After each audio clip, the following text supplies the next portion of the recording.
You are listening to the Doc Malik podcast. This show is 100% independent and fully funded by listeners like yourself. So, if you wish to support Ahmed in all that he is doing, then please subscribe to his channel on Spotify or his Substack. Or simply buy him a coffee with a one-off donation, links to which can be found at docmalik.com. Now, let's get on with the show.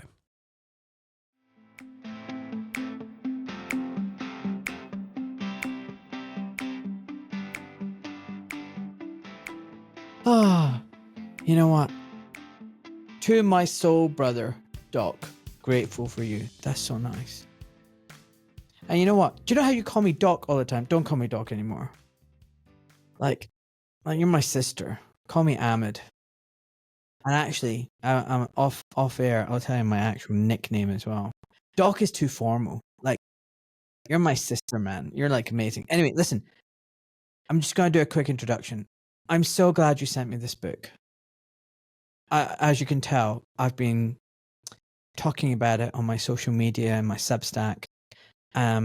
It's amazing. I mean, now and again, I buy somebody a book as a present, but I've never felt the urge to buy 5 copies and then give it to friends and family and say, you must read this.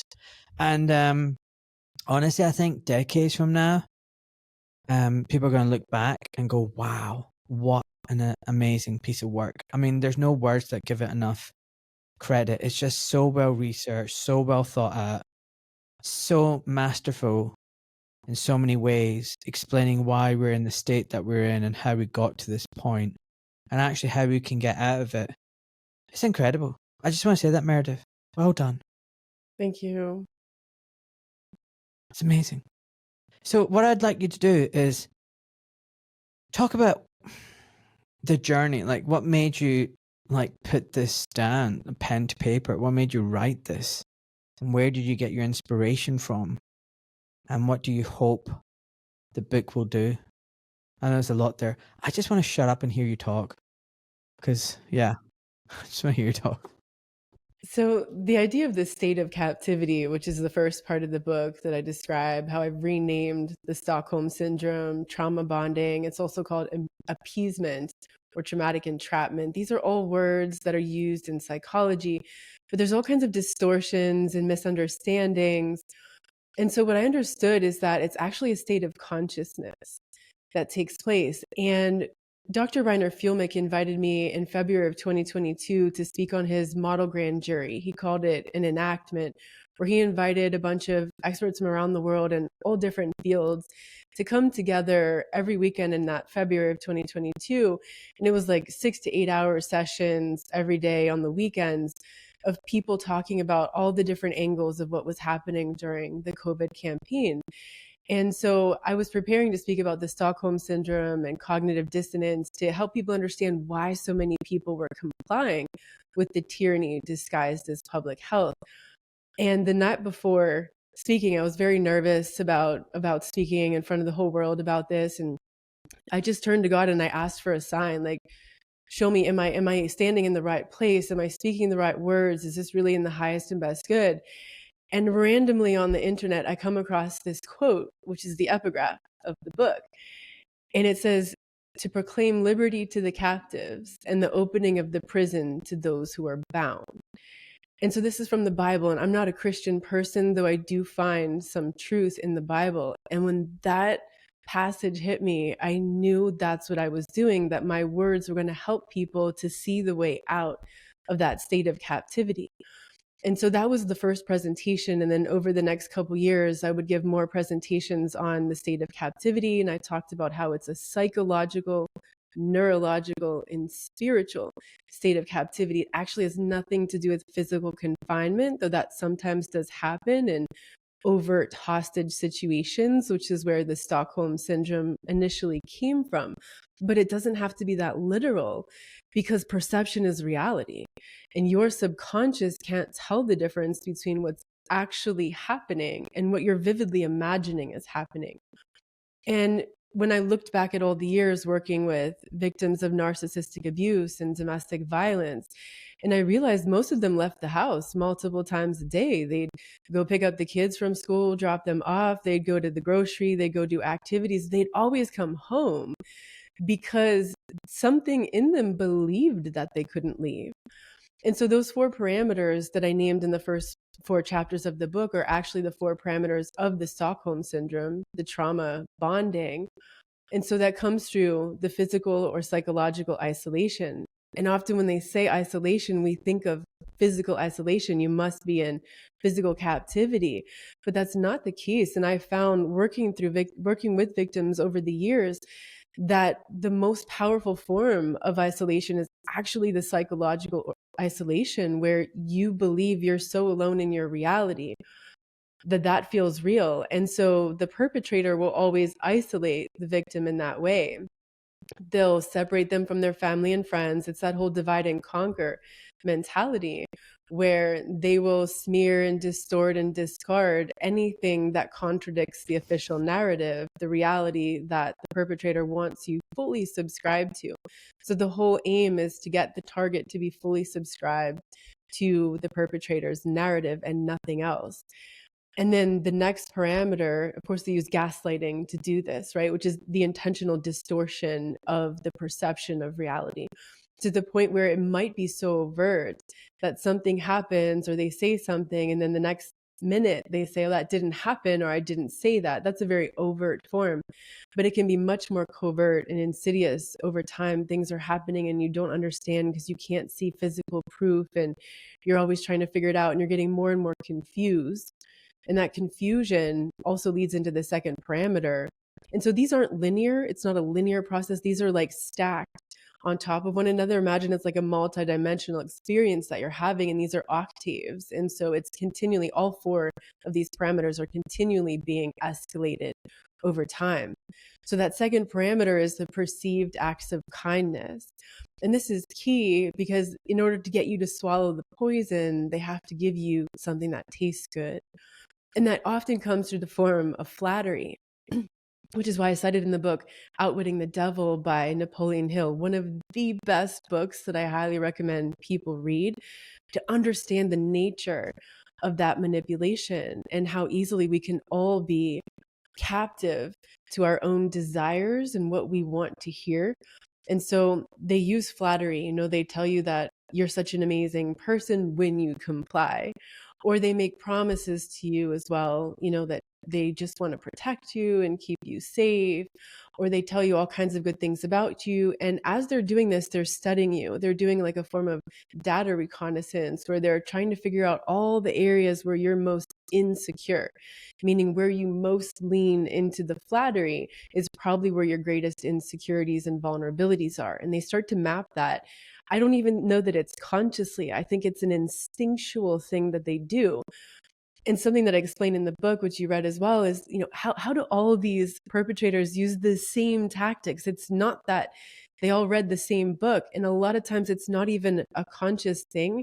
But what I think is it's actually that there's a spiritual element behind all of this, and they're all serving the same master, whether you want to call that the devil, Satan, the negative forces, the darkness, whatever you want to call that. It's the same spiritual pattern that they all tap into, and they know how to do this. And so they will use this flattery. They'll also maybe shower you with gifts or with acts of service or with things that make you feel good. And then you develop a dependence on that. You essentially also get rewarded when you're complying, when you're being the good girl or the good boy in the situation. And then you definitely don't want to receive the opposite of that, which is the abuse or the degradation or the cruelty. So you work harder and you invest more in this situation, even though there are alternating moments of love bombing, which is this acts of kindness or perceived kindness, which may or may not be real kindness. And then there's the devaluation and the degradation. And so it flips back and forth between sweet and mean, chaos and calm. And that'll keep happening, which causes that state of intermittent reinforcement. And so a person goes into the cognitive dissonance, where part of them knows something is really off, and then part of them really wants to believe in the fantasy that they have. And it causes the brain to want to think back to the good times. So like in society, after 2020, everybody wanted to go back to normal, right? What did that mean? Normal? Not really. We were just normalizing things before 2020, a lot of things that were pretty messed up, but we were still able to maintain that fantasy that everything was normal, because at least it wasn't this crazy tyrannical experience that was happening. Everybody just wanted to go back to that. The same happens in any abusive situation or relationship. The target wants to go back to when things were good, when it was more love bombing, more flattery, more seemingly good. And so that puts a person into this deep state of confusion. And so they begin to comply more and comply more. And that motivational state is actually driven by the dopamine circuit. That's what causes this addiction. The person typically thinks they're addicted to the abuser, whether that's maybe their family system or their intimate partner or someone in their lives, but they're actually not addicted to the person. They're definitely not addicted to the abuse. They're addicted to the dopamine. It's an endogenous drug that they're looking for, and they're looking for that feeling of, oh, everything's okay. And so it's that motivational state of trying to get to the reward, trying to get to the praise, and that leads to more and more compliance and more self-abandonment over time. And so then the third parameter is the perceived life threat. And again, this isn't linear, it's all stacked and it's all happening at the same time. But that perceived life threat can be something external, or it can be that the target actually believes that the abuser, the perpetrator, could take their life. They might actually feel that's happening, but oftentimes, especially the more covert cases, it's disguised that the threat is external. So then the abuser plays both the hero and the perpetrator. So they get you to fear something like a virus, like disease, like global destruction, economic hardship, like something like this. And then they're going to protect you and keep you safe. And they just want to protect you and keep you safe. So they will either manufacture that life threat, or they'll take advantage of one that's currently happening organically or inorganically. And so what happens is that life threat, in the fight, flight, freeze, and fawn responses of our autonomic nervous system, the life threat causes a freeze state. So when you imagine a cat grabs a mouse, the mouse's nervous system automatically, the mouse is a mammal like us as humans, its nervous system automatically feigns death. The mouse doesn't think about it. It's not a conscious decision. It's just a last-ditch effort to survive. So the autonomic nervous system is shutting down all the vital systems like respiration, heart rate, digestion. The mouse is literally dying in hopes that maybe a hawk is going to fly by and the cat's going to get spooked and it's going to drop the mouse. And so the mouse can mobilize into the flight system and run away. And I've witnessed it, and it works sometimes. Literally, the cat will be like, oh, you're dead. And then the cat will look away, and then mouse just gone. Yeah. I've seen it. Yeah. This is biology. It's mammalian biology, and we're mammals.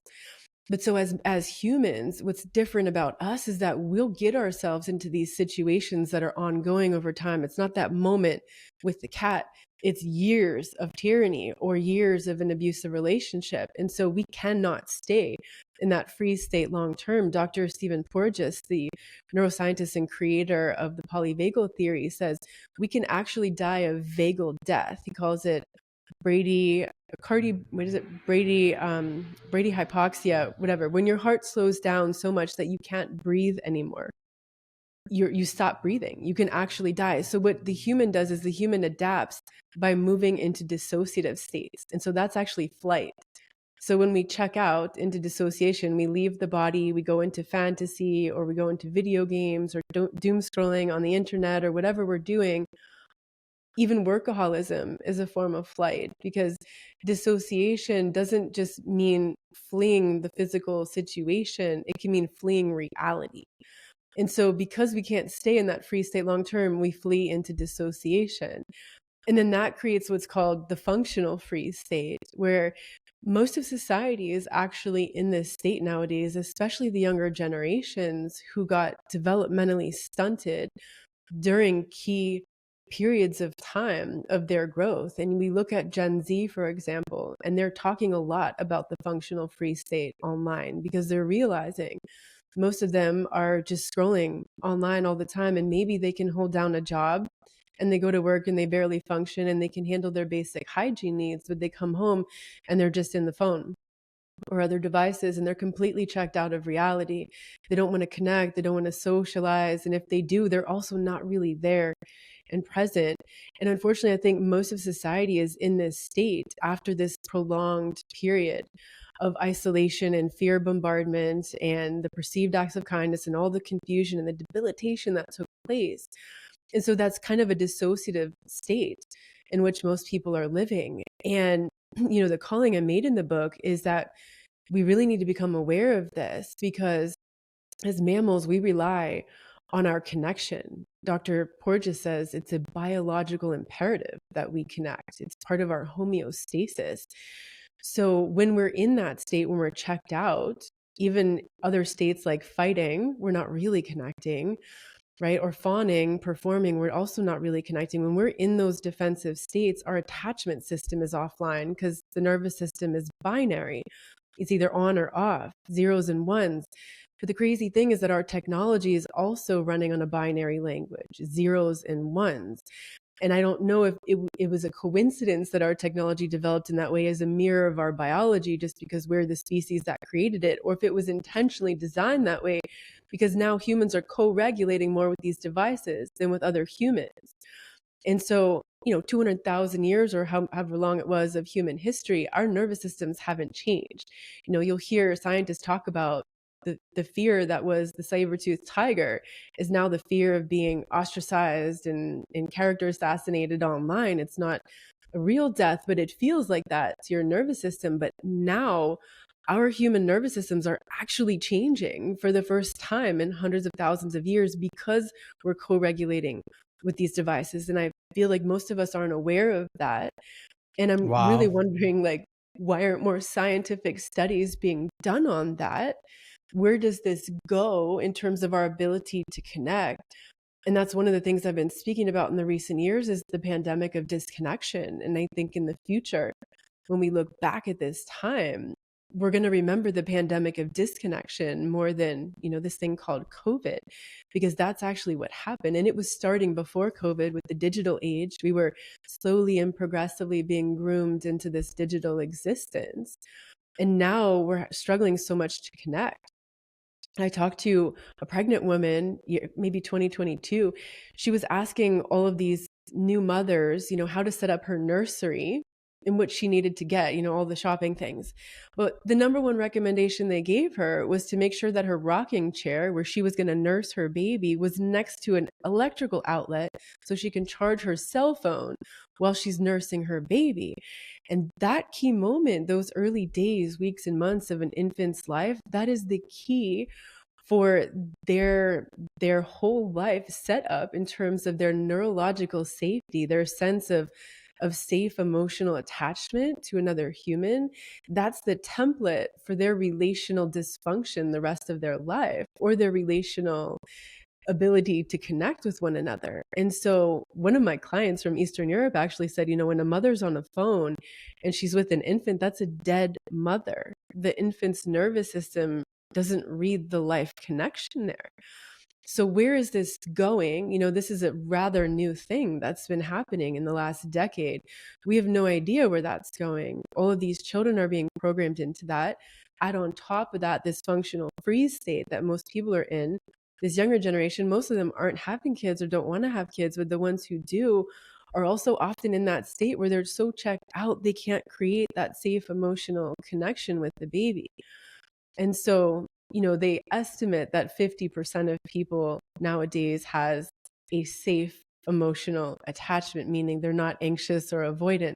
I would disagree with that. I think it's a lot less.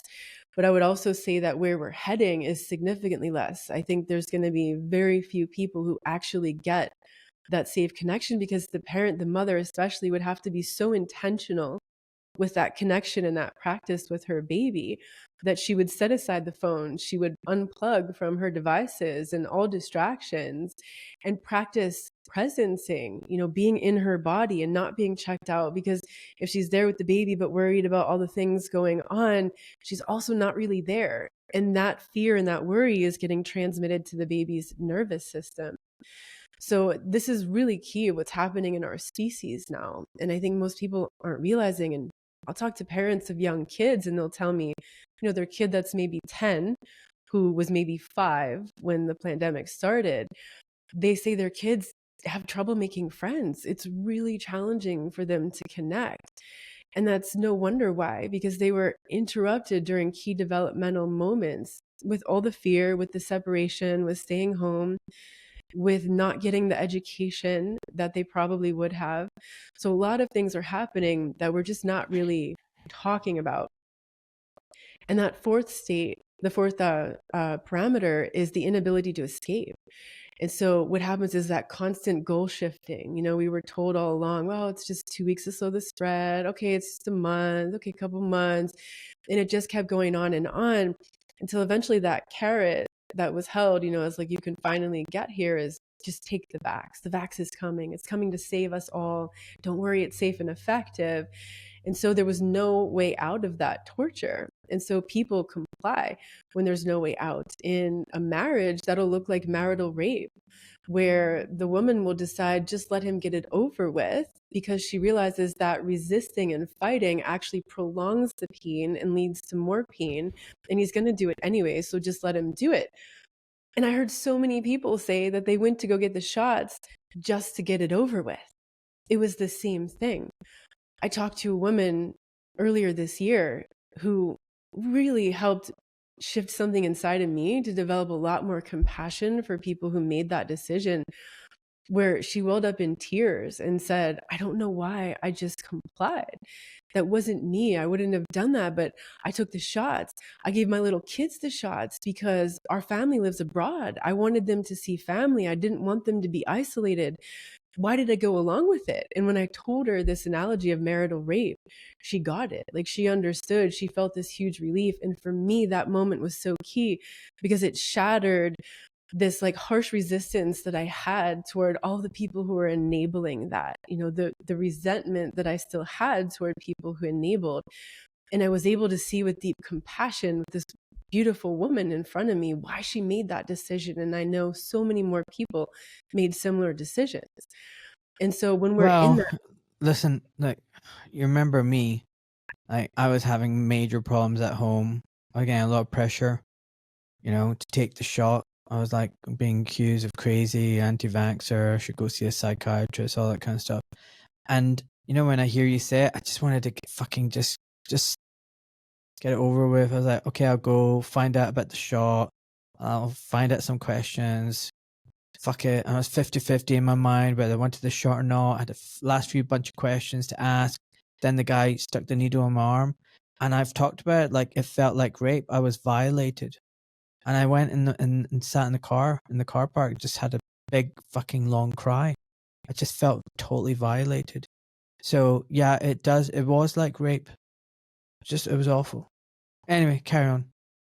yeah, I think so many people experience that. And I think, you're able to acknowledge that and to process that. And even in the moment, you were able to sit with that and process some of that grief.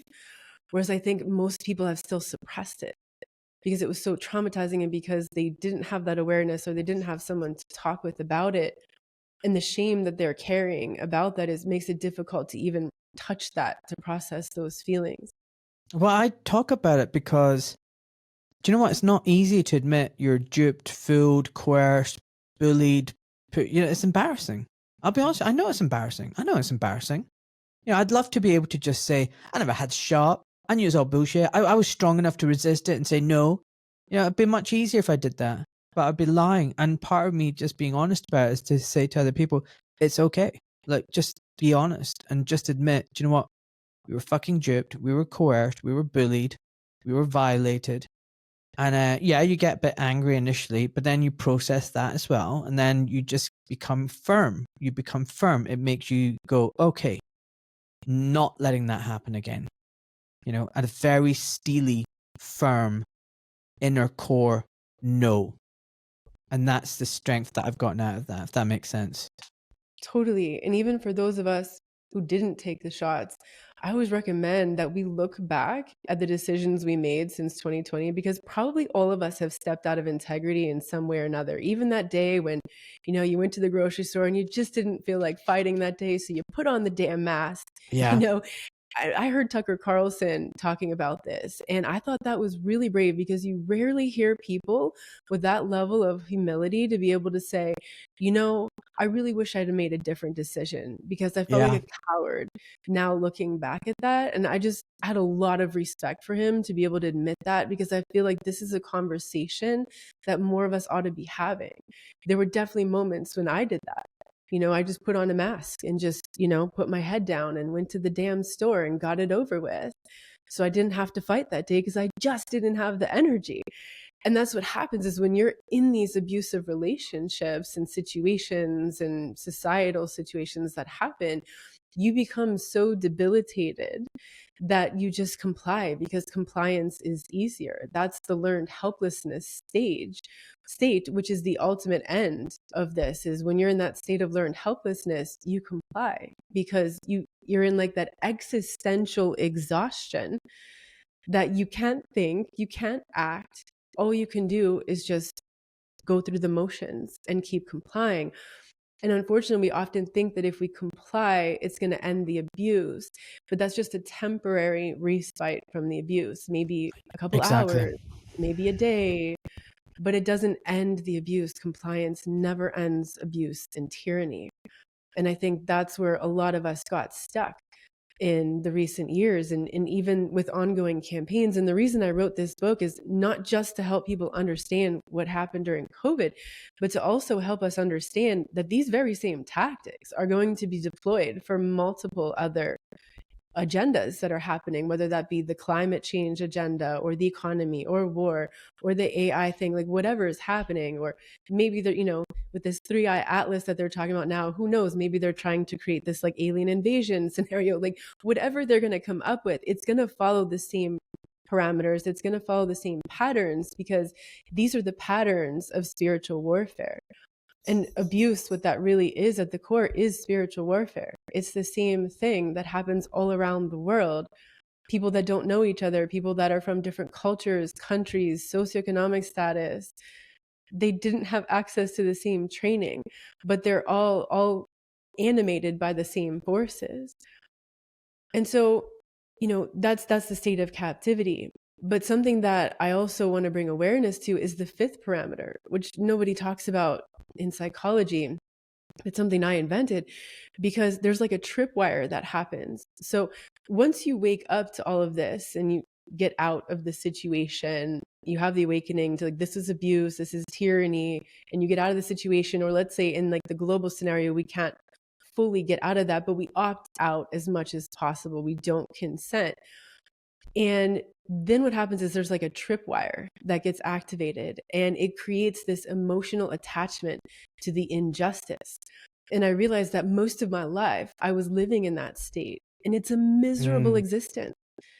Absolutely miserable because you're ruminating constantly on these fucking psychopaths and all they did, and they need to be put in jail and they should be hanged, and like, and you get into this like spirit of wrath. And then that's how you end up either becoming like the perpetrator, or you end up swallowing that and carrying that. And then what happens is that's the frequency with which you're resonating with reality. And so reality is just going to keep feeding you back more experiences that remind you that you're a victim, that life is unjust, and that there's all this injustice and nothing ever is resolved by it. And at the same time, we often have a rescue fantasy, which is a form of escapism. So when we can't escape the situation, and the state of captivity goes on even after we leave the relationship or even after the COVID campaign ends, that state of captivity is still very much alive in our neurological system, in our psychology, in our spirituality. And so it requires actual work. It doesn't just go away with time. It's a state of consciousness. We actually have to shift our state of consciousness.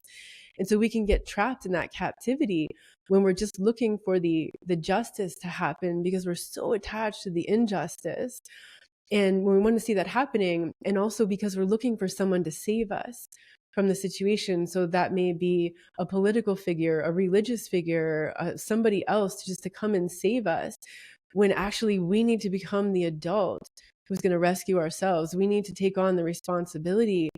And that also involves looking at our participation. So like we talked about looking back and recognizing the moments we participated, in the tyranny, in not to shame or blame or judge ourselves, but to recognize, okay, if I could do that again, I would make a different decision. And then we imagine that, and it's like our mind is rehearsing making a different decision. So then we start to live in that reality, and then something happens again, and now we're trained to make that new decision. It's like an elite athlete will envision their performance over and over and over again as if it's really happening, and then it's effortless when it's time to act. And so that's the key, is that we look back not with shame, blame, and judgment, but to recognize what we would do differently. And we Can I train just say something? That Mhm. mental training, I used to do that with surgery. Like a day or two before my operating list, I would imagine all the operations, how I would sit down, approach the incision, the dissection, the steps, like removing metalwork, for example, or implanting new I would think it all through in my head and replay it. And then on the day, it was just beautiful. It's like symphony. Everything went to plan.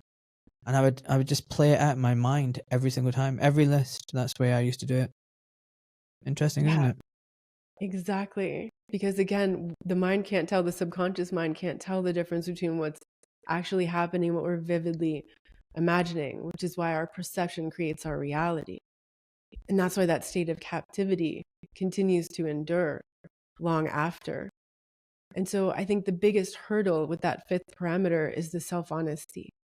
So before we can even take on the self-responsibility, we have to be honest with ourselves, recognize how we participated in tyranny. I had this really annoying experience in September that helped me kind of see things in a different way. I got on an airplane for the first time in 5.5 years, and I went to Guatemala. And so on the way back, I had this epiphany, because I was in Guatemala, in America, in 2010. These radiation machines were brought into the TSA.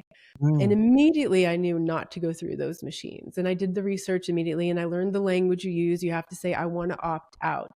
And so in 2010, I happened to travel internationally, and I was living in San Francisco area. And San Francisco was one of the first like test pilot airports for these machines. Mm. So I never went through one of these radiation machines. And I would go to the airport looking for a fight. I would roll up to TSA knowing I wasn't going through that thing. And so you say, I want to opt out. And they make you say it 3 times. So that then they go, what's that?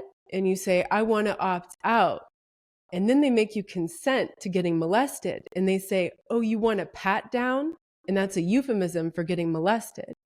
And so then you say, yes, I want the pat down, meaning, yes, I choose to get molested instead of radiated. And then they tell you, oh, could be a while before we get a female pat down. You could use your Absolutely. flight. Or we need a separate room. We need to get the manager down. I've had all this shit said to me. Oh, it's going to be an hour, and you got a fucking flight to catch. Well, I'm like, no worries. I got here with plenty of time because I expected the fight. But also, now that you've said it so many times, they make you say it. The herd of cattle moving to the slaughterhouse is starting to look at you like you're the terrorist. Yes. And then do you want a private screening? No, thank you. I want to stand here while I'm getting molested and looking in everyone's eyes to see if anyone still has a soul to recognize something is really wrong here. So in order to get on that airplane, I have to consent to tyranny one way or the other. I consent to getting molested, or I consent to getting radiated. And we've been normalizing this since 2010. That is the same choice as, do you want to take the COVID vax, or do you want to lose your job? Yes, exactly. Exactly. Yes. We need to stop normalizing this. So what do we do? So what do you do? So I came back from Guatemala, and so I went through the radiation machine for the first time. So I'm in Guatemala, my flight gets canceled. Everything was fine. I went through like the metal detector. My flight gets canceled. We had to leave the airport. We had to come back. It's now after midnight. Nothing's going on. And so the guy decides, to put us through the radiation machine. I'm a foreigner in a foreign country. I don't have any rights. I'm not about to ask to not go through that machine. I don't know what's going to happen. I just want to get out of there and go home. So I go through the radiation machine, and I tell myself everything's going to be okay. It's just going to bounce off of me. Everything's going to be fine. 5 minutes later, I'm at the gate, and there's a few people on my flight from the conference, and 2 people in separate instances said, you look really tired. And I realized it wasn't that I was that tired, but there was like brain damage that happened from the radiation. They saw it in my eyes. So after going through this whole experience, and I get home and I'm having all of these symptoms, also from getting exposed in a very enclosed space to all of the vax shedding, which I have a lot of sensitivities to. It was a month of health problems, like extreme brain fog, all of the, the myocarditis symptoms, if I did any kind of exercising, the menstrual cycle problems, all the things are happening. And it was a whole month of anger. And I realized, like, I wasn't mad at the TSA. These are just people with minimum wage jobs trying to put food on the table and pay their bills and support their family. I don't even know who to be angry at. I was mad at myself, and I realized I need to make different decisions because I don't want to spend a month sick and also a month stewing in the anger toward myself of having made that decision to participate in tyranny. I can't normalize that anymore. I can't go to the airport and just look for that fight anymore because I don't want to fight anymore. I love my peace. I love that inner peace that I've cultivated, much more wholeness that I feel now. So I can't keep doing that. So why am I saying that? I feel like we need to become more aware of this. There's so many ways that we don't realize we're consenting to tyranny, and it's normalizing it. Every single fracking day. And the reason why you got so many symptoms is because you must be running at a very healthy level.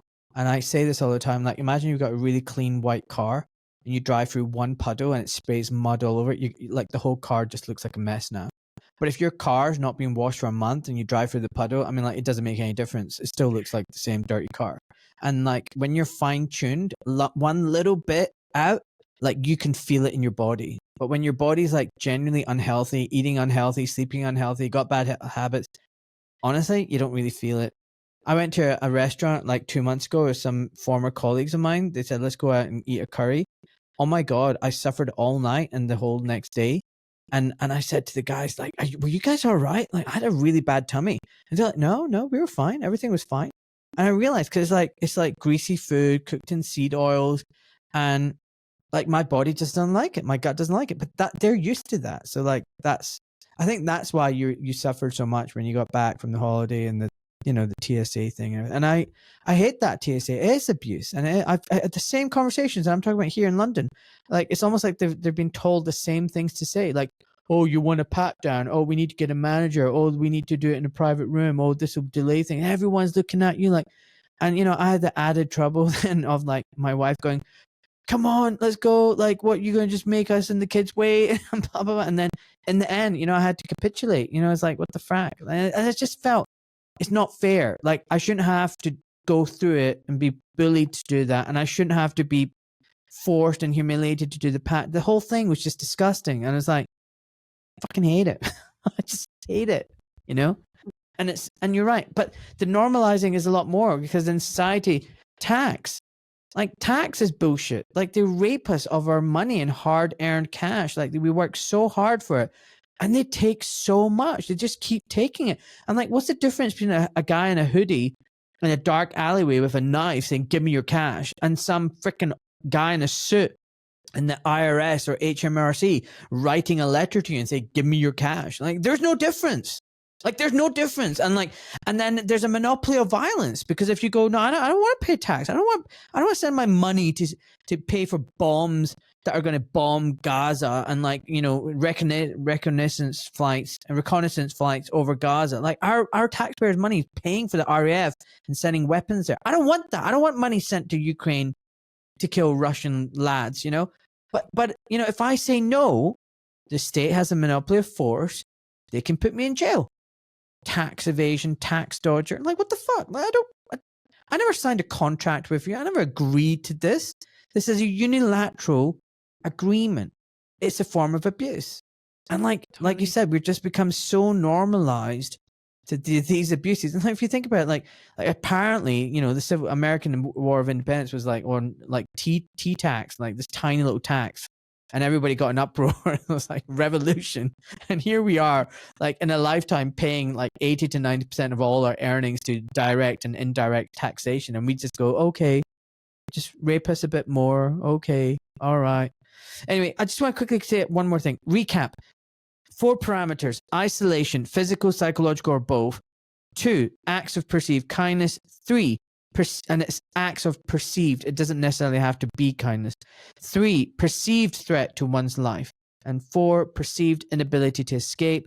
5, that wrathful, angry kind of state. But then it's like, you have to let it go. But this is a fine thing. Like, where do you let it go? Do you let it go?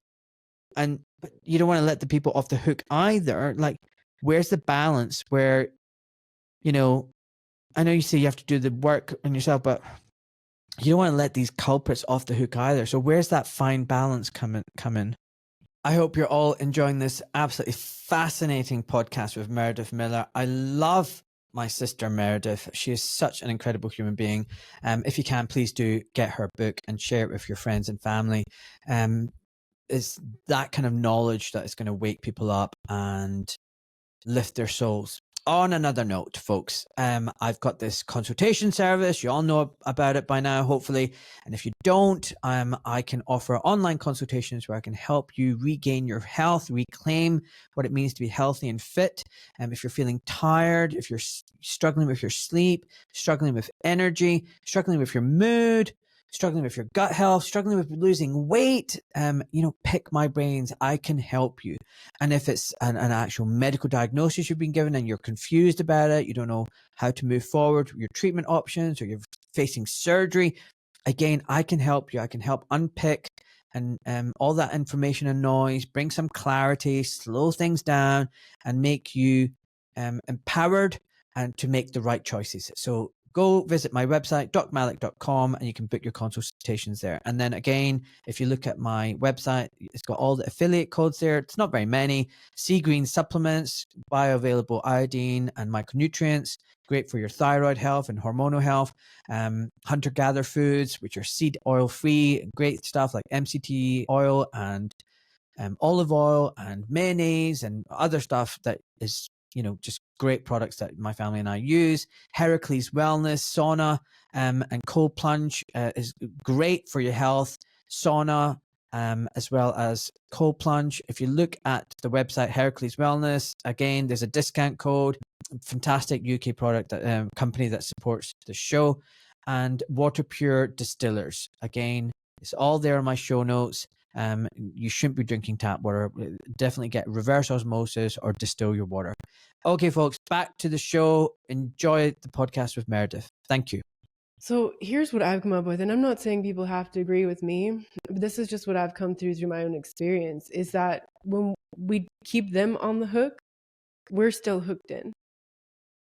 And so until we do that inner work of clearing the resentments that we're carrying, because that's what that wrath is, like underneath it's the resentment, that steals so much energy and so much focus. No. I'm not wrathful. I just want to see them hang them high. No, I'm just joking. That's the thing. That's the spirit of wrath, right? I'm joking. That was a joke. That was a joke. And I'm not saying you're wrong for thinking that, you're bad for thinking. It's a very normal human reaction to have the righteous anger when you've been violated, when you've been transgressed.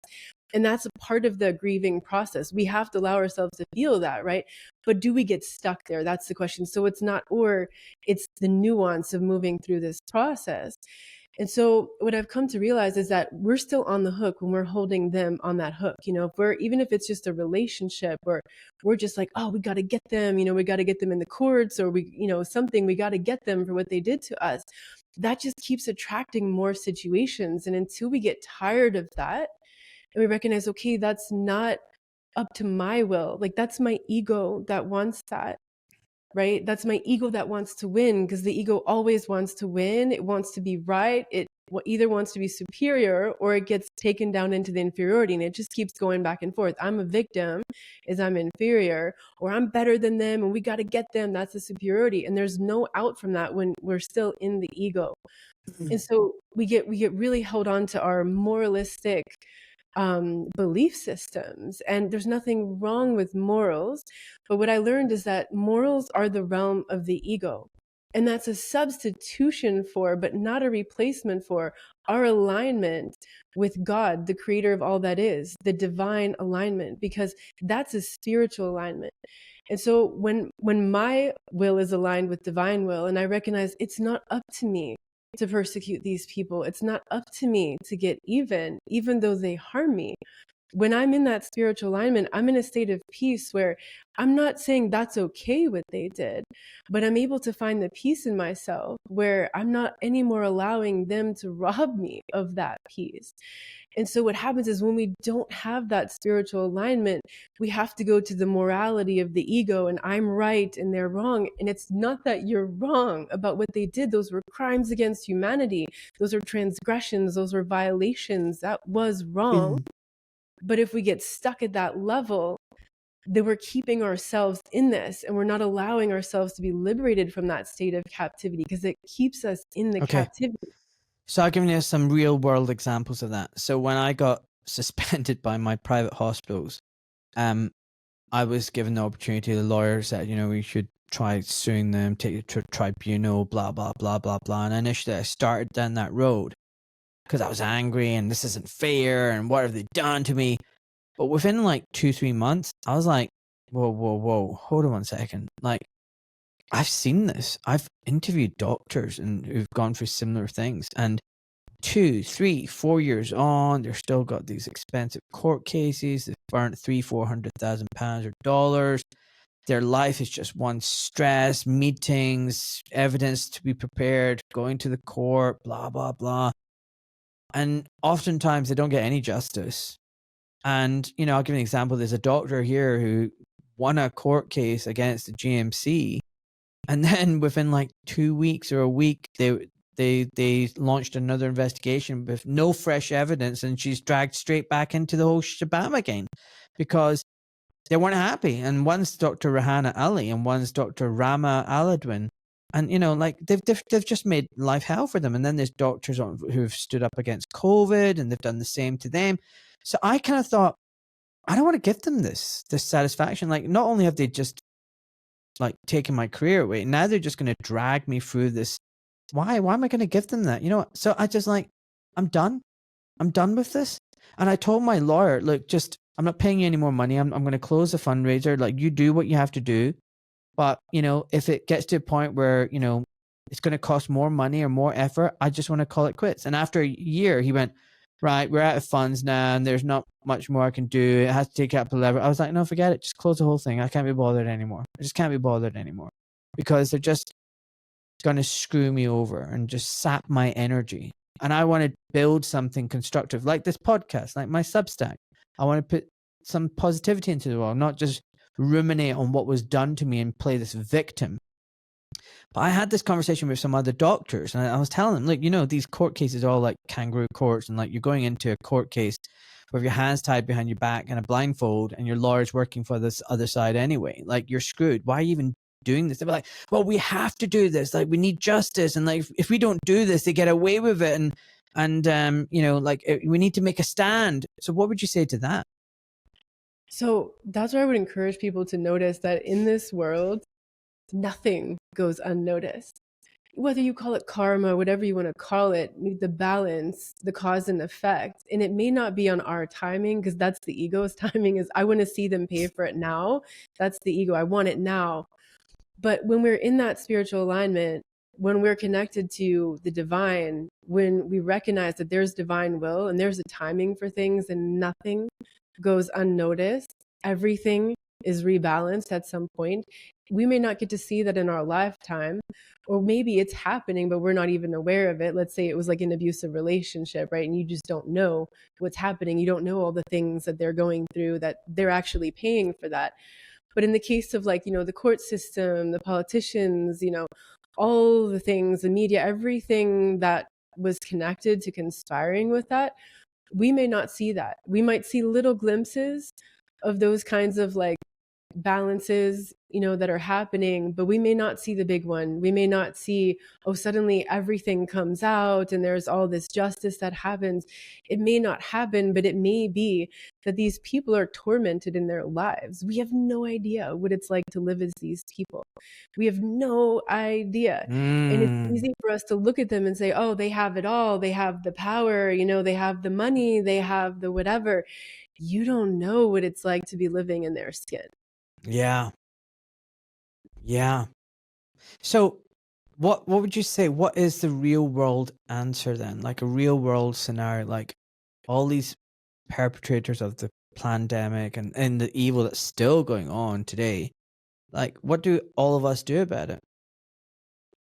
So my solution is to do the inner work, because that's the work that I do, which is that integration process of becoming whole after trauma, after the fragmentation that's happened to us, restoring wholeness. That's the only place where we have power. And that's where we can transmute that into something better. Like you said, your podcast, you didn't want to invest all your energy into that fight, into the negativity. You wanted to create something beautiful. You wanted to contribute something to others that could benefit others, right? So we can either invest our energy in that, or we can redirect our energy to this integration process. And eventually, as we get out of the survival state, we start leaning into the thriving state. We really want to give back. We want to contribute in some way to others in our own unique ways. I would say that's connected to our divine calling, our soul calling, why we were born. And if we recognize that everything that happened to us had to have happened so that we could step into that soul calling, not because we deserved it, not because we were being punished, but because all of that was our immersion training. And so if we look at the big picture in the same way, and we see all these wars, all this tyranny, all of this, what is it doing? Is it's pushing up to the surface all of this unresolved trauma that we were already carrying, whether that's our personal lives, that's the ancestral inheritance that we have. And we're looking at our world, and all these like systems and structures and institutions are collapsing.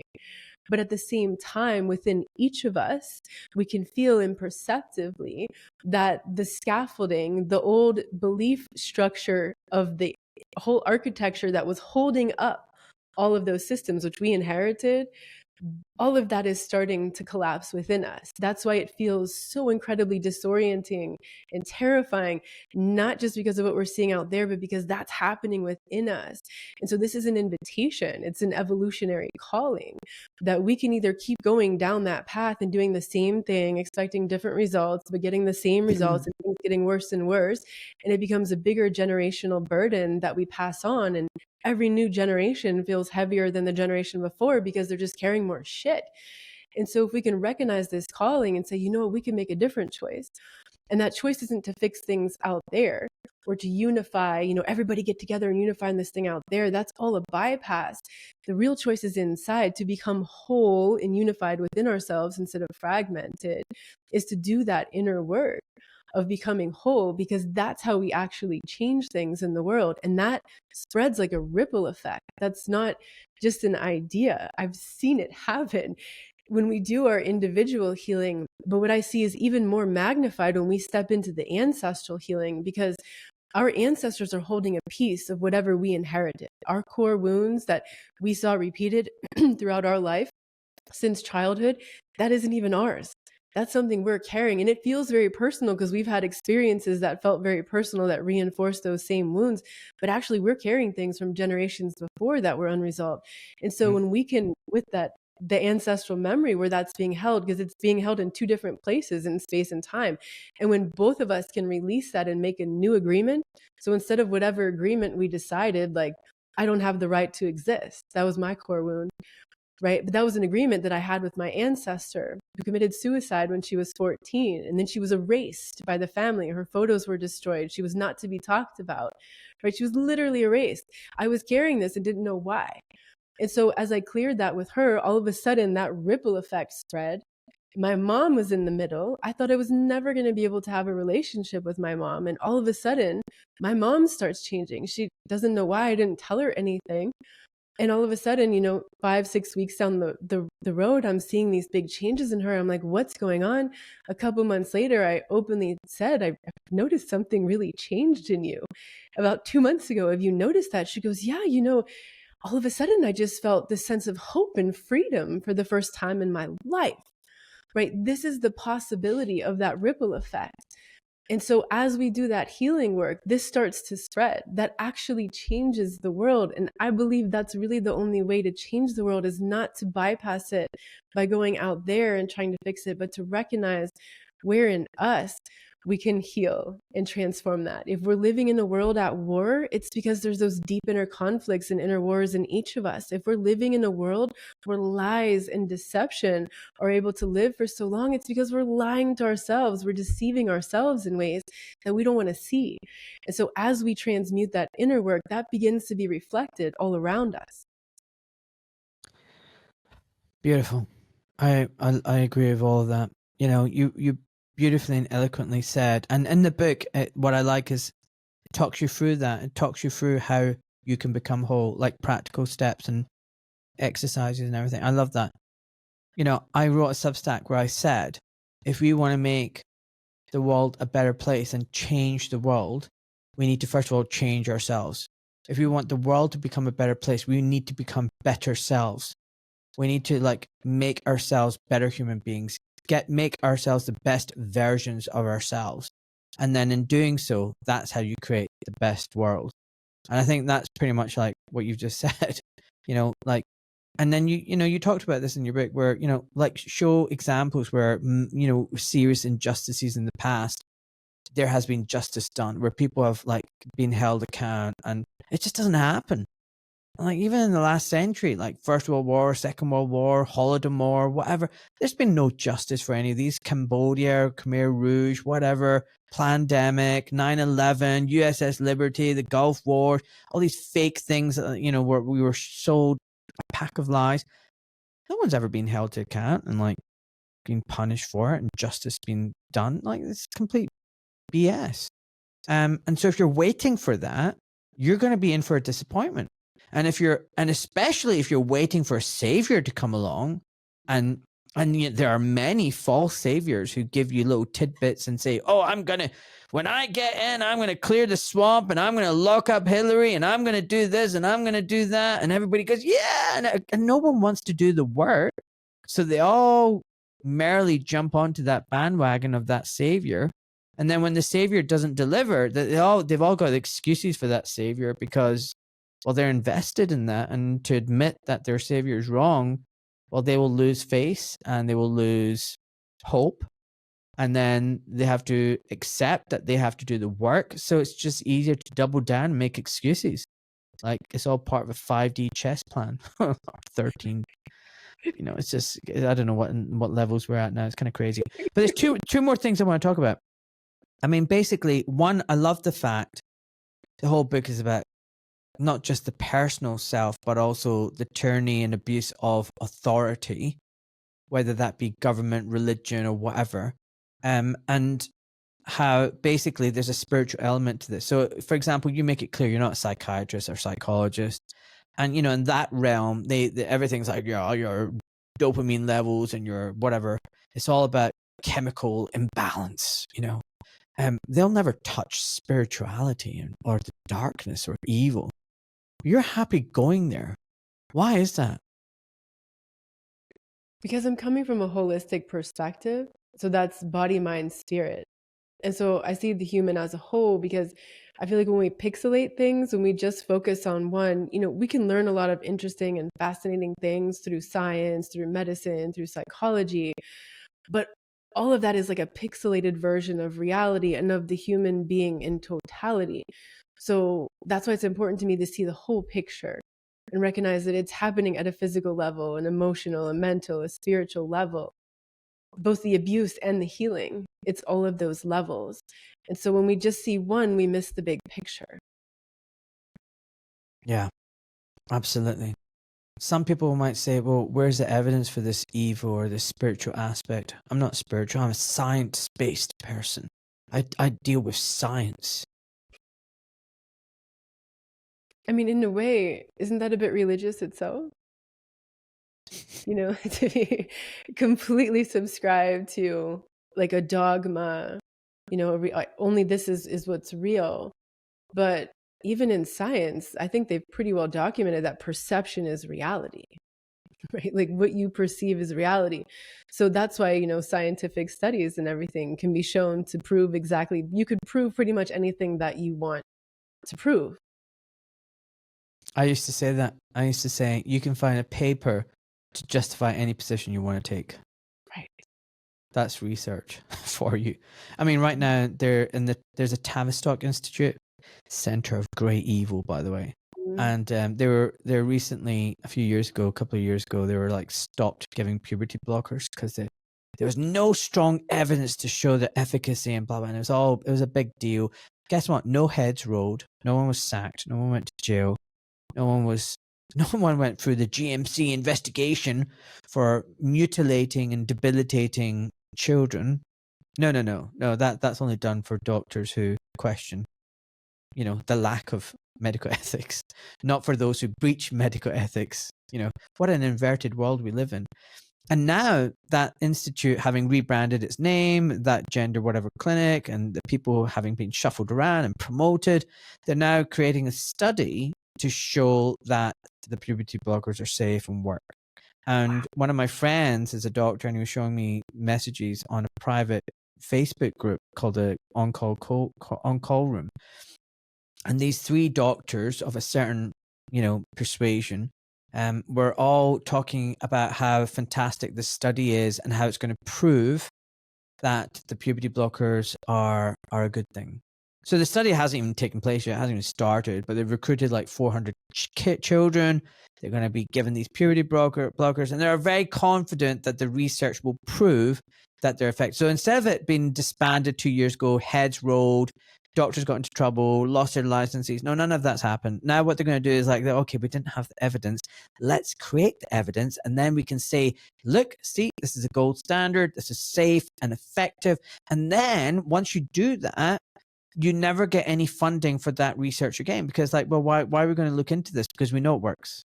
Now it's settled. Science is settled. This is how the bizarre world that we live in, it's just so insane, it's unbelievable. Anyway, the other thing I wanted to talk about was, you know, you talk about you can't comply out of this, like for the sake of convenience. The problem is that the abuser never goes away. And this is why, like, I've got like the book for friends and family. I was having a discussion with a friend, and I shared a movie, a cartoon called the Forest King. It's only 13 minutes. It's on YouTube. It's free.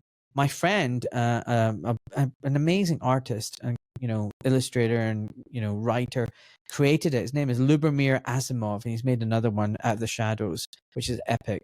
But anyway, this movie is a modern day kind of like version of an old Scandinavian type one about, you know, elves and trolls, whatever. But basically what happens is this dad and son are living in this dystopian future, and you have to play for credits, and all the kids are on their VRs and they're playing for credits, and the credits then allow you to travel out of your zone or have electricity. This dad doesn't want to do that. He doesn't believe in it. So they are poor. They don't have much. It's just him and his son, and they have energy blackouts. They're only limited about how far they can only leave 2 miles from their house. You know, it's a very difficult life. But throughout this little wee cartoon, you see the son is resenting it. He just wants to be like the other kids. He wants to be normal. And his dad keeps telling him, look, they're not normal. You need to remember who you are. Remember who you are. And all these people he's looking at, they're downtrodden, they're ashen, you know, they're all in the system, like, and they've sold their soul. And anyway, one day in the middle of the night, he picks up an old VR set and plugs it on, and then he's into this hacked game, and the game master's trying to steal his soul. But he does it by putting him through these tests and trials. And at every stage, there's no pressure, there's no force, no one's putting a gun to his head. The boy willingly gives away bits of his soul for applause, for points, for, you know, imaginary crowds. Instead of booing at him, applauding him, and then that makes him happy because he's now, you know, he's being accepted. But every single time he does this, his soul is given away.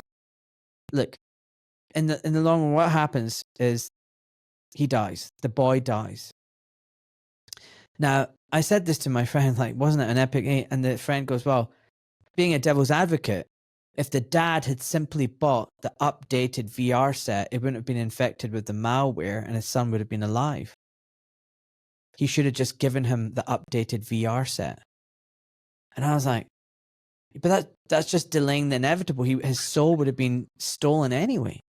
And then he goes, and his son would have been able to get into the hospital because the dad couldn't take the son to the hospital because he had refused to get an injectable tracker thing put into his body. And because he didn't have one, the hospital didn't open the doors. And then he went, see, if the dad had just accepted the injectable tracker, his son would still have been alive. And I was like, oh, where do I start with this? And it's like, you can imagine my friend had the 3 shots.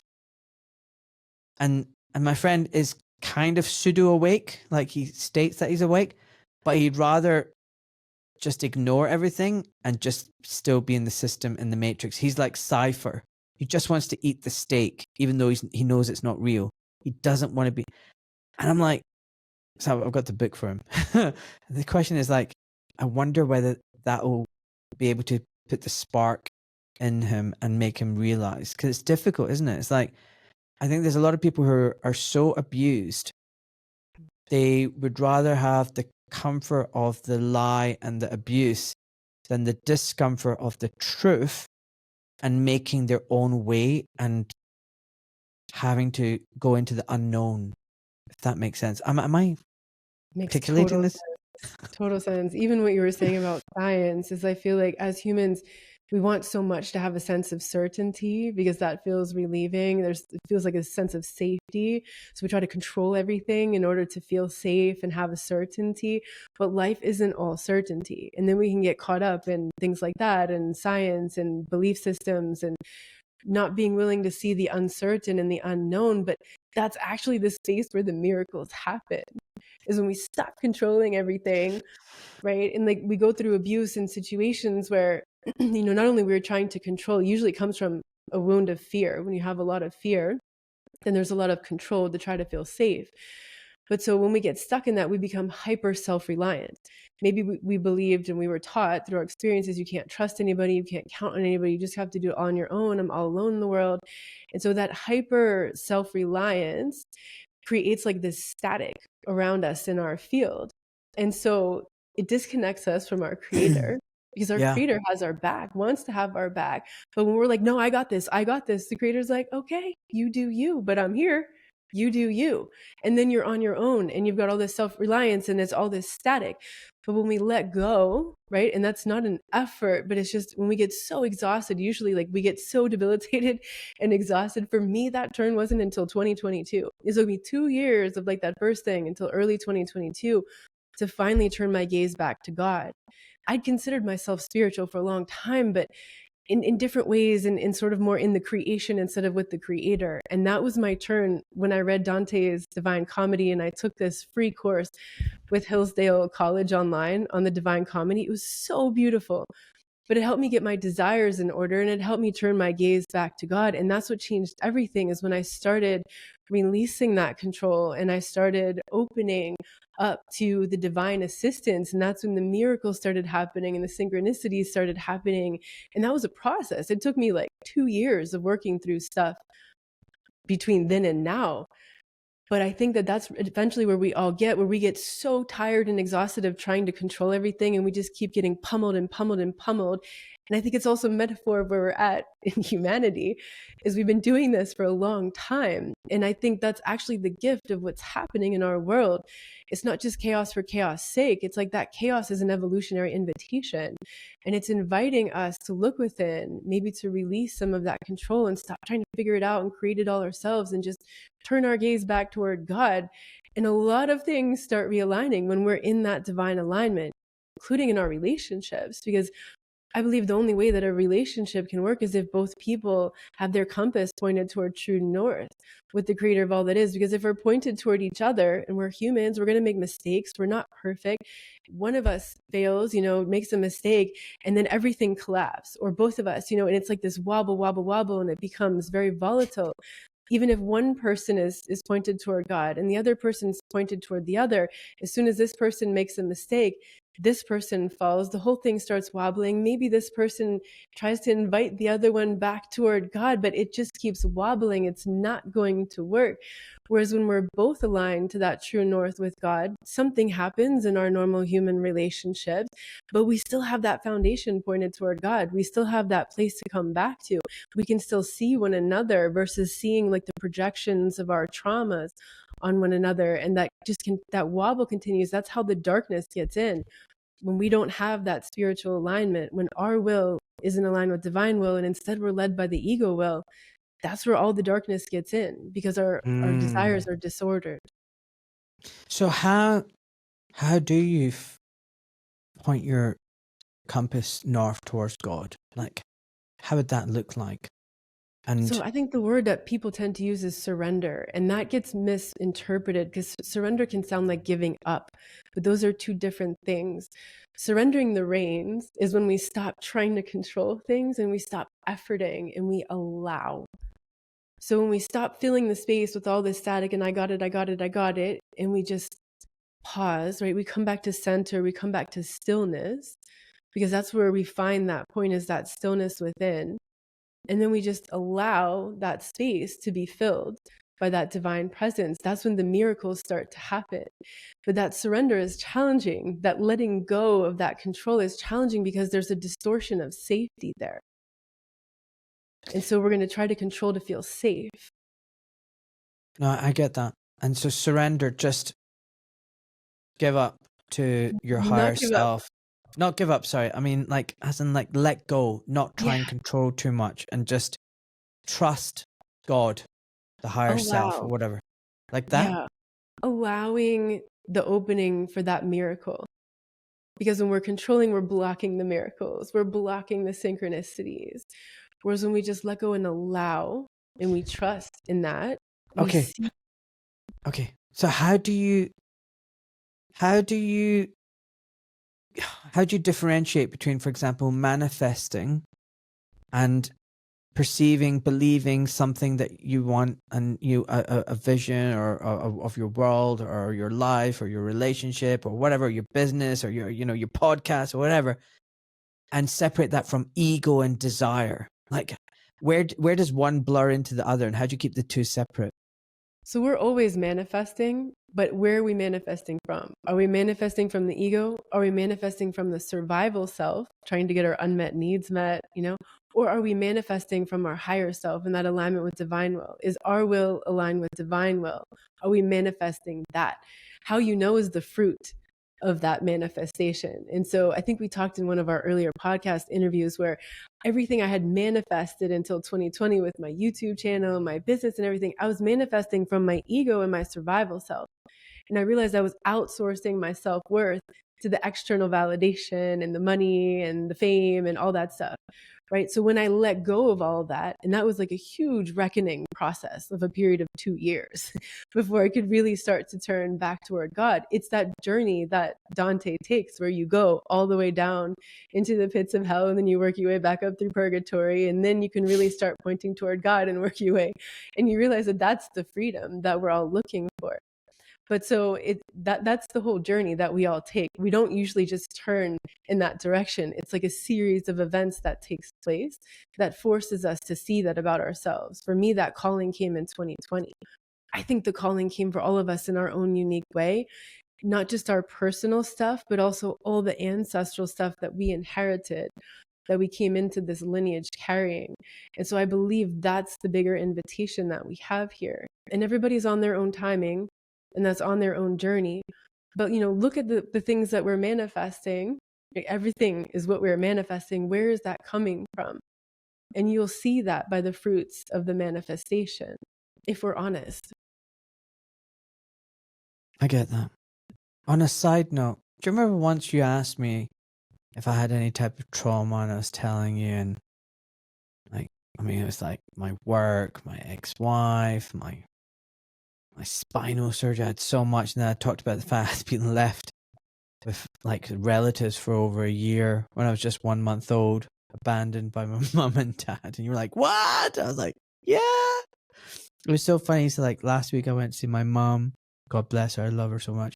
But it was just so funny. We've become closer as well. It's funny since I don't know whether it's the same kind of thing as you. Like me kind of healing some of my stuff is helping her as well. She's just mellowed out and just chilled out. It's quite funny, and she's changed so much over the years. But she was like, it was really difficult. You know, I had one child. I was already pregnant with another, and you're in the middle, and I'm at my in-laws, and my in-law was not nice. She was like, you need to make breakfast for me and my husband and your brother-in-law and sister-in-law and your husband and blah, blah, blah. And she was like, but my baby's crying. I need to feed. And she's like, I don't care if your baby's crying. You need to make breakfast for her. And that's kind of mother-in-law she was. And she was having a really tough time. She was like, I couldn't cope. And like, so when, I could give you to my brother and sister to look after, I was like, yeah, it was quite good to hear that. And I was like, I understand, I'm not sad, like, but it's sad that was the situation, but I understand. And then she was telling me how when they brought me back home and we're in Scotland, I was sleeping apparently, like, and this is like a month after they've just brought me back, right? So I've been away for a year as a baby, and I'm sleeping, and my dad goes, let's go to the shops. And she's like, okay, I'll go get Ahmed. And he goes, no, just leave him sleeping here. We're only going out for a little bit. Just leave him. So they left. And when they came back, I was screaming and crying and everything. And I was like, oh, great. So you abandoned me. You still would abandon me. And like, it's not the first time. And she went, oh my God. And you know what? The next day, the house was burgled. And they stole everything. Can you imagine if that was the day you had been left at home? And I'm like, oh my God. Wow. It's like too much information. It's like, what the heck? But yeah, crazy times. Things make more sense when you hear those stories. But that's really beautiful that through doing your own inner work, you're able to hold that space with your mom and have compassion, understand why she made the decisions, why your parents made the decisions that they did. And again, we're not saying that was okay, but we're having that compassion, right? What I noticed is when I stopped condemning my mom for what she did, she had the freedom to change. The core wound, I don't have the right to exist. It was all about me and my trauma and my pain, but I didn't realize that when I cut her out of my life, I amplified that wound in her. I made her feel like she didn't have the right to exist. And when I stopped projecting that condemnation on her, she had the ability to change. And again, that's a free will decision. Not all humans are going to make the change, right? But her soul decided to change. Beautiful. Listen, your book is so good. The problem with it is it's been so difficult to get through it because I have to read every page like 3-4 times. Like, it's just every word, every paragraph is so beautiful and so profound. And then I just kept finding myself going back again and again, just reading things. I was making like little wee notes, you can't see it, but little scribbles.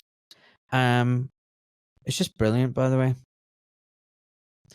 It's just incredible. Have you got another book that you're planning on doing, or are you going to take a break for a while? I'm not writing this year for sure. I feel like the next book I write might be on the ancestral integration, but we'll see. One of the things I really liked was redefining your inner circle. And if you don't mind, I'm just going to read a bit of the book, if that's all right. Sure. So, our personal and professional relationships will be our greatest assets or worst liabilities during the increasing instability in our world. Since the early 2020s, many people have been questioning where they belong in terms of their geographic location, friendships, workplaces, colleagues, intimate relationships, and even families. This has been one of our greatest gifts that the challenge has brought. It's an opportunity to reevaluate and choose aligned social connections where you will thrive. Speaking the truth shows you where you belong and where you do not. This act of courage reveals the truth and lies surrounding you.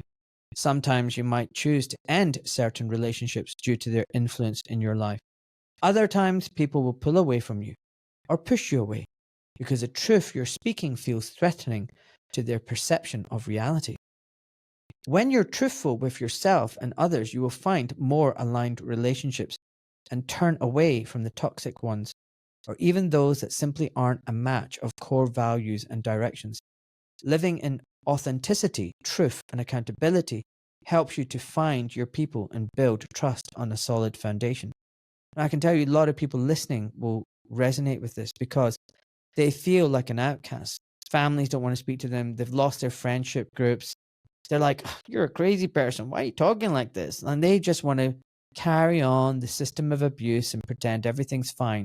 You know, the people in your family who are going through, the same abuse that turn on you and go, why are you talking about this? Like, what's wrong with you? Like, our family's just fine. Everything's okay. So it's really important to redefine your inner circle.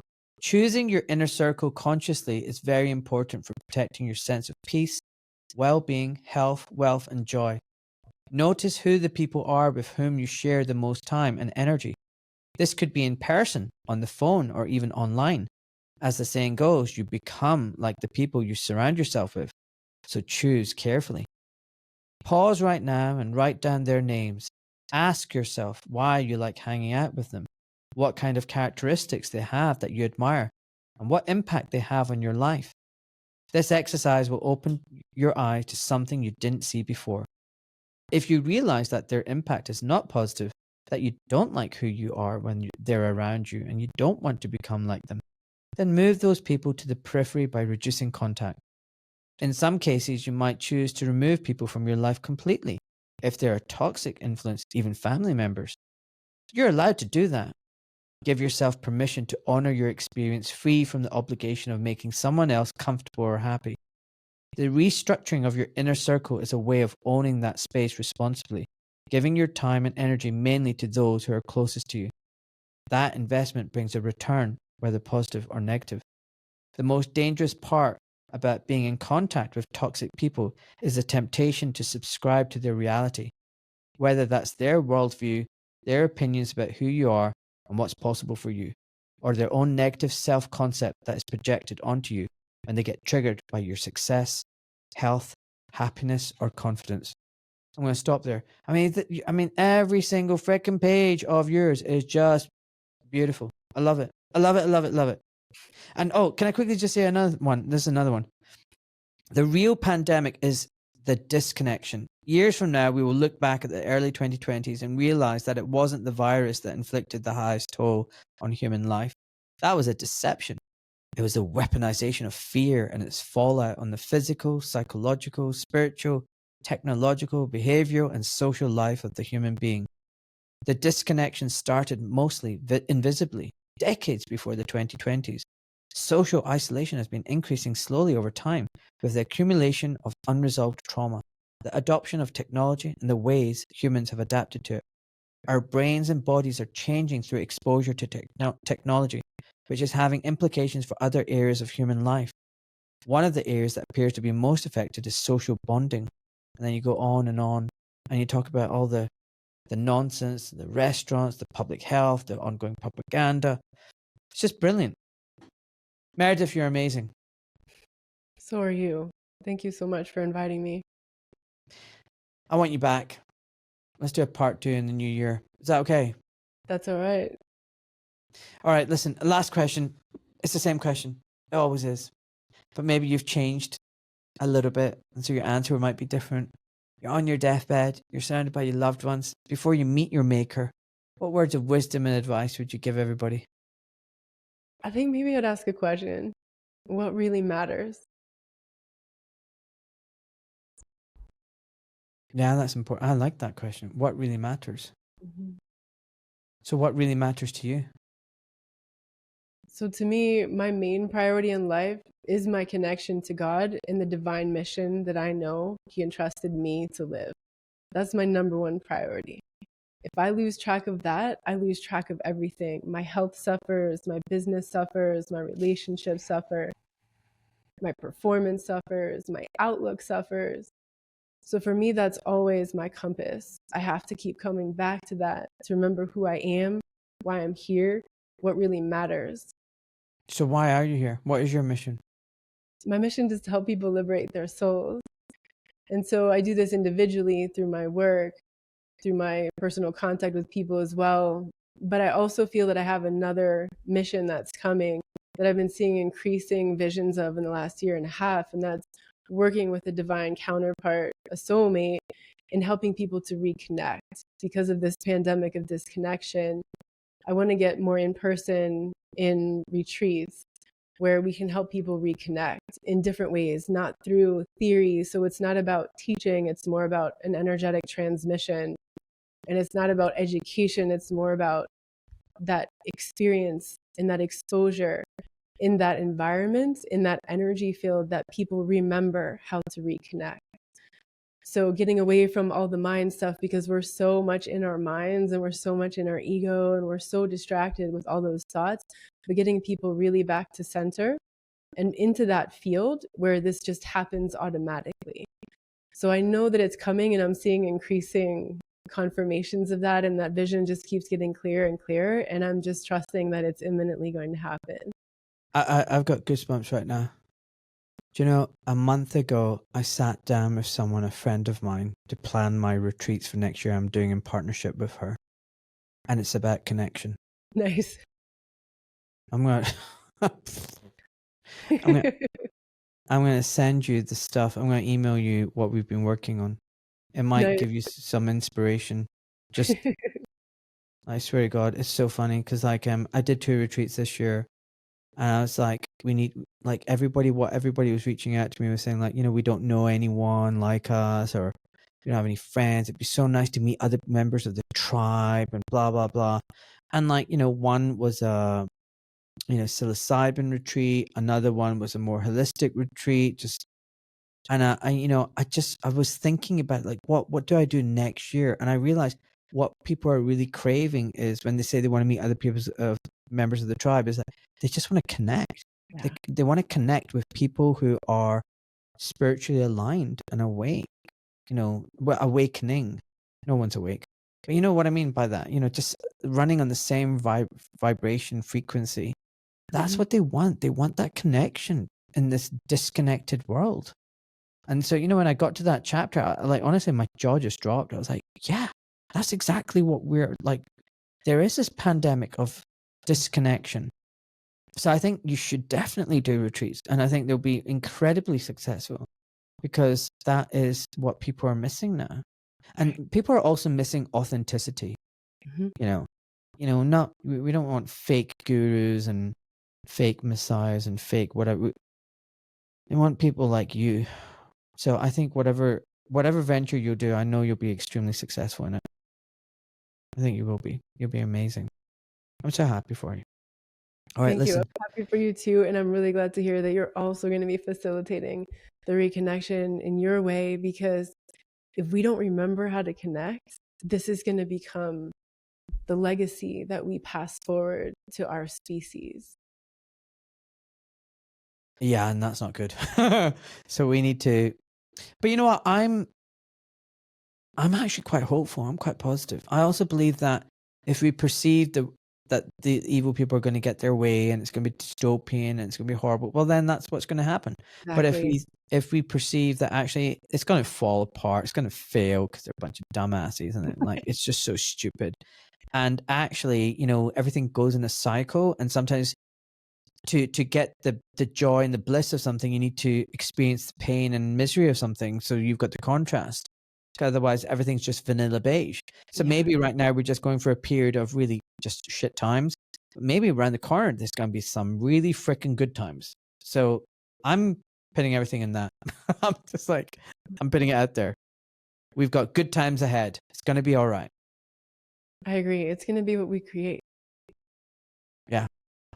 All right, sister. Thank you so, so much.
I, Ahmed Malik, am a private civilian protected by the Geneva Convention.